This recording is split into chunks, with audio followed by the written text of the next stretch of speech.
Hello, bachcho. Let's read the question first. The question says that state any two postulates of both theory of hydrogen atom. So students, सबसे पहले आपको समझना होगा की concept क्या use हो रहा है इस केस में.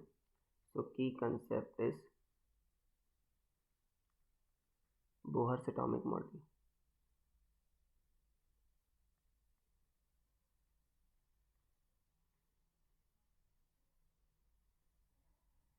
ये बोहर एटॉमिक बोहर ने बच्चों रदरफोर्ड के मॉडल में कुछ कमियां थी, उसको दूर करने के लिए बोहर ने खुद से एक मॉडल लिया था, उसको बोहर एटॉमिक मॉडल कहते हो.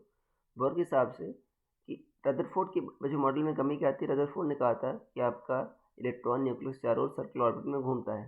बट सर्कुलर ऑर्बिट में अगर कोई चार्ज पार्टिकल घूमता है तो जाहिर सी बात है उस पर एक्सेलरेशन होगा, और एक्सेलरेशन के कारण बच्चों आपको पता है कि अगर कोई चार्ज एक्सेलरेट कर रहा है तो वो इलेक्ट्रोमैग्नेटिक वेव्स रेडिएट करेगा तो एनर्जी कम होगी, तो ये न्यूक्लियस में अल्टीमेटली गिर जाएगा. तो बोहर ने क्या कहा था, इस कमी को दूर करने के लिए क्या एक्सप्लेनेशन दिया था कि जो आपका इलेक्ट्रॉन होता है सारी ऑर्बिट्स में नहीं घूम सकता. वो मैक्सवेल परमिसिबल ऑर्बिट्स में घूमता है या स्टेशनरी ऑर्बिट्स में घूमता है. इन ऑर्बिट्स में एनर्जी रेडिएट नहीं होती. तो आपको पहला पोस्टुलेट क्या लिखना होगा, इलेक्ट्रॉन रिवॉल्व्स अराउंड न्यूक्लियस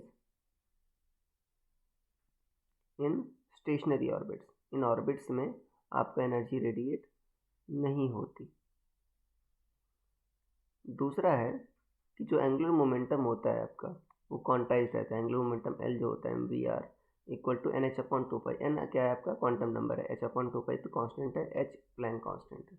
तो क्या है दूसरा, एंगुलर मोमेंटम इज क्वांटाइज्ड.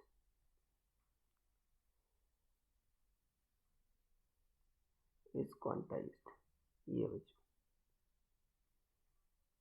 तो ये है दूसरा पॉस्टुलेट. तो ये दो बच्चों पॉस्टुलेट हो गए. So I hope you understood it well. Best of luck.